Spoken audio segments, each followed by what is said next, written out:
Celine Tam walked onto the America's Got Talent stage at just 9 years old and silenced an arena of 3,000 people. Her voice carried the kind of weight that takes most artists decades to find. Judges called her a once-in-a-generation talent. Millions watched, millions cried, millions believed her future was already written.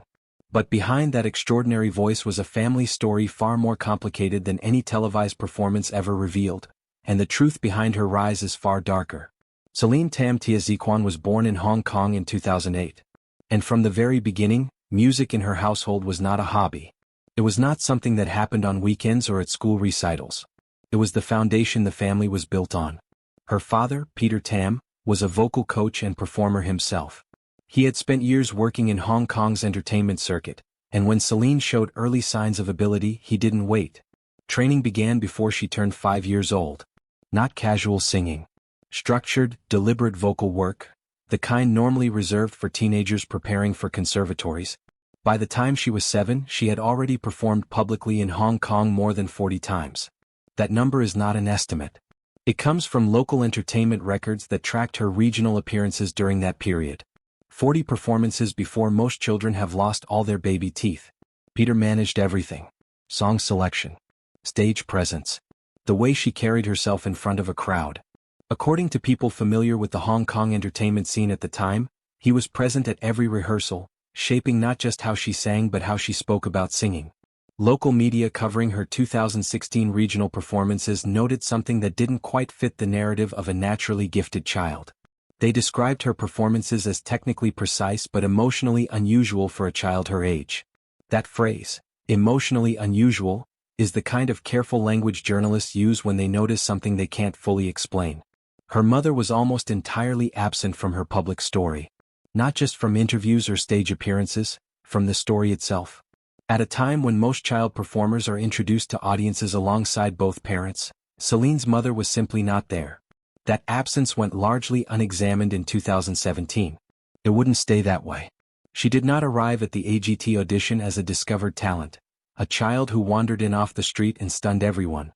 She arrived as a carefully prepared product. Years in the making. The American audience had no way of knowing that. They saw a 9-year-old girl with an extraordinary voice. What they didn't see was everything that came before it. Peter controlled every detail of her training from the time she was 5 years old. Do you think that kind of pressure builds greatness, or quietly breaks a child? Drop your answer below. In June 2017, Celine walked onto the season 12 stage of America's Got Talent.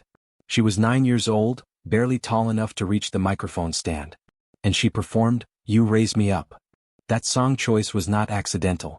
Music analysts who reviewed the performance in subsequent months noted that "You Raise Me Up" is one of the most systematically emotional pieces in the modern pop classical catalog. It builds slowly, peaks at a moment of full orchestral swell, and its lyrical content, being lifted by someone who loves you, lands differently when the person singing it is a child standing alone on a stage. The choice was deliberate. It was engineered to trigger a specific emotional response. And it worked exactly as intended. The audience reaction was immediate. All 4 judges rose to their feet before the final note finished. Simon Cowell, who had spent decades on television watching thousands of auditions, reached for the golden buzzer, one of only a handful awarded across the entire season. Gold confetti fell. The crowd was on its feet. Celine stood at the center of it, composed in a way that, again, felt emotionally unusual for a child her age. Within 72 hours of the clip being uploaded online, it had reached 12 million views. It trended in 14 countries. Comments poured in from across Asia, Europe, and North America. People who had never watched AGT shared it. It became one of the most watched audition clips of that entire season. But there was a moment in the pre-performance segment that most viewers processed quickly and moved past. Celine, speaking to the cameras before taking the stage, mentioned that her mother was far away. It was a brief statement. It was edited into the broadcast as a small emotional detail, the kind of personal touch that reality competition shows routinely use to build connection between contestant and audience. What it actually was something heavier. Producers later confirmed in a 2018 Hollywood Reporter profile that the mother's absence had been discussed at length during pre-show interviews. The production team was aware of it. But it was not explored on air. It was trimmed down to a single quiet line and left there. The standing ovation was real. The tears in the audience were real. The 12 million views were real. But the emotional core of that performance, the reason You Raise Me Up hit as hard as it did when sung by that particular child, pointed directly at a wound the show chose not to open. And that wound had a history far longer than one televised audition. Peter Tam was not a stage parent in the way that phrase is casually used. He was not someone who sat in the front row at school plays and pushed too hard. What he built around Celine was something more structured than that, and more total. According to a 2018 investigative feature published by the South China Morning Post, Peter had been managing Celine's performance schedule since she was 6 years old. Not helping manage it, managing it. Booking appearances, controlling her public image, deciding which songs she sang and how she presented herself to media. By the time she was 9 and standing on the AGT stage, that system had been running for 3 years without interruption. The daily coaching sessions ran for up to 3 hours. That figure came from the same investigation. 3 hours of vocal and performance training per day, for a child in primary school. To put that in context, most professional adult singers in active touring cycles train for less than that on a given day. Former associates from Hong Kong's entertainment circuit, speaking after her AGT fame brought international attention, described Peter in careful but revealing terms. The phrase that appeared more than once across those accounts was meticulous to the point of controlling. That is not the language people use to describe a devoted father. That is the language people use when they are trying to be accurate without being cruel.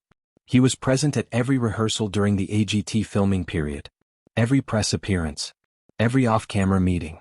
Celine was 9 years old, an age when most children have no public identity at all, when the largest performance most kids give is a birthday party or a school assembly. She had a manager, a coach, a publicist, and a performance history spanning years. All of it ran through one person. What made this harder to examine publicly was that Peter's dedication was real. His belief in Celine's talent was genuine. The results, a golden buzzer, 12 million views, international recognition, were undeniable. When something produces visible success, the methods behind it become very difficult to question out loud. Multiple former colleagues declined to speak on record when approached by journalists after the AGT broadcast. Not one or two, multiple. That pattern of silence is not nothing. People decline to speak on record when they are worried about consequences, or when they are not sure what they witnessed was wrong, only that it didn't feel right. The AGT cameras captured a child prodigy. What they didn't capture was who was making every decision in that child's life, and what it was costing her to live inside that structure at 9 years old. What the cameras didn't capture is exactly what this channel exists to find. If you want the stories behind the stories, not the highlight reel, subscribe. There's a lot more where this came from. Celine did not win America's Got Talent Season 12. She was eliminated before the finale, finishing outside the top 10. In the context of the competition, that is not unusual. AGT eliminates dozens of acts across a long season, and finishing outside the top 10 does not define a career. For most performers with her level of visibility, elimination is simply the beginning of what comes next. For Celine, what came next was silence. The drop in public attention was steep and fast. A child whose face had appeared on front pages across Asia, whose audition clip had accumulated 12 million views in 72 hours, whose name had trended in 14 countries. That child largely disappeared from public view within months of the season ending. By early 2018, her social media activity had slowed to a fraction of what it had been during the competition period. A planned international tour, mentioned specifically in a 2017 Billboard Asia interview given while AGT momentum was still at its peak, never materialized. No official cancellation was announced. No explanation was offered. The tour was discussed, then it simply was not discussed anymore. Sources close to the family, speaking anonymously to a Hong Kong entertainment blog in 2019, indicated that negotiations with 2 US-based talent agencies had broken down during that period. Both discussions ended without a signing. No official reason was given by either agency or by the family. In the entertainment industry, failed agency negotiations happen regularly. But 2 separate breakdowns following a golden buzzer performance that reached 12 million views is not a routine outcome. Through all of this, the mother's absence remained constant. As Celine's public profile grew quieter, that absence became harder to overlook. It was no longer a small detail edited into a pre-show segment. It was a persistent gap in the story that nobody in the mainstream press was examining. There were no public performances logged for Celine in all of 2019. Not one. Simon Cowell, during the AGT broadcast, described her as one of the most talented performers he had seen in 40 years of working in the industry. 40 years. That is the kind of statement that is supposed to open doors, not precede 2 years of complete public quiet. The silence that followed her AGT run was not the silence of a family choosing privacy. It was something else. And what was happening inside that family during those years would only begin to surface much later. There is a version of Celine Tam's story that America's Got Talent told. A gifted child. A proud father. A voice that silenced a room. That version was real. But it was incomplete in a way that, looking back, feels like a deliberate omission rather than an oversight. The story AGT never told, and that Western media largely ignored, was the fractured family structure that existed underneath every single one of those performances. Celine's mother was not simply absent from the television broadcast. She had been living separately from the family for a significant period of time. This was not a rumor circulating in tabloids. According to posts and statements made directly by Peter Tam on a Hong Kong social media platform in 2020, the parents had been estranged for several years before Celine ever set foot on the AGT stage. Several years. That means during every rehearsal, every regional performance, every one of those 40-plus public appearances she gave before age 7, her mother was already gone from the picture. That context reframes everything. You Raise Me Up is a song about being supported by someone who loves you. About being lifted when you are down. About not being left alone. It is, at its core, a song about the presence of someone who stays. Celine performed it in front of 3,000 people in that arena and 12 million more online. Multiple Hong Kong commentators who analyzed the performance in its full cultural context noted at the time that the song selection was not simply strategic from a vocal standpoint, it was emotionally loaded for a child living through a broken home. They made that observation publicly. Western media did not pick it up. In 2021, a child psychologist interviewed by a Taiwanese parenting publication addressed the broader pattern, without naming Celine specifically. The psychologist noted that children of separated parents who perform grief-adjacent songs publicly are often processing real emotional experiences on stage. Not performing emotion. Processing it. Using the stage as the only space where the feeling has permission to exist. That is what Celine was doing. At 9 years old. In front of the world. And the production team, who had discussed the mother's absence at length in pre-show interviews, chose to reduce it to a single edited line about someone being far away. The audience cried because the performance was moving. They did not fully understand why it was moving, because the full context was never given to them. The grief in that performance was not manufactured for television. It was real. It belonged to a child who had been carrying it for years before the cameras arrived. Nobody in the production acknowledged it fully. Nobody in the American press investigated it. The moment passed, the clip went viral, and the wound at the center of it remained unexamined. Most of us have seen a child carry something too heavy for their age, in a family, in a classroom, somewhere.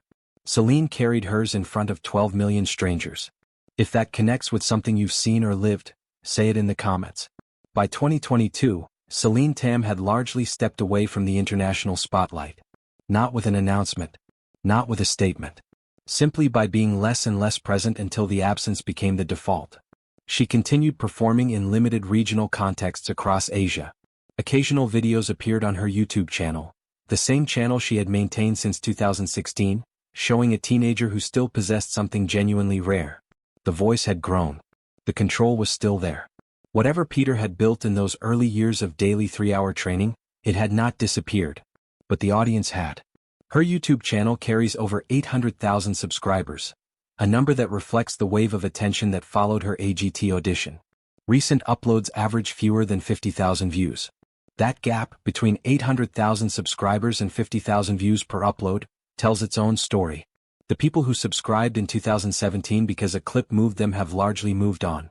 The new audience that should have replaced them never fully arrived. She turned 16 in 2024. There are no confirmed major label signings. No international tour announcements. No U.S. television appearances in the 6 years since AGT Season 12 aired. The trajectory that Simon Cowell's Golden Buzzer was supposed to launch simply did not materialize in any publicly visible form. She has not given a major English-language interview since 2018. What her private life looks like, whether her father still manages every aspect of her career, whether her relationship with her mother has changed in any meaningful way, whether she still wants to be a performer or whether that was always someone else's dream more than her own. None of it is publicly known. The world gave her a standing ovation. It streamed her clip 12 million times. It trended her name across 14 countries. And then it moved on, the way audiences always do, toward the next extraordinary child on the next glittering stage. Celine Tam is still out there. 16 years old. Still singing by all available evidence. But the full story of what happened to that 9-year-old and her extraordinary voice, the cost of the training, the weight of the absent mother, the silence after the spotlight, that story is still unfinished. Celine Tam's story isn't the only one like this. There's another AGT child prodigy whose life after the show took an even darker turn, and that story is already on this channel. It starts exactly where this one ends.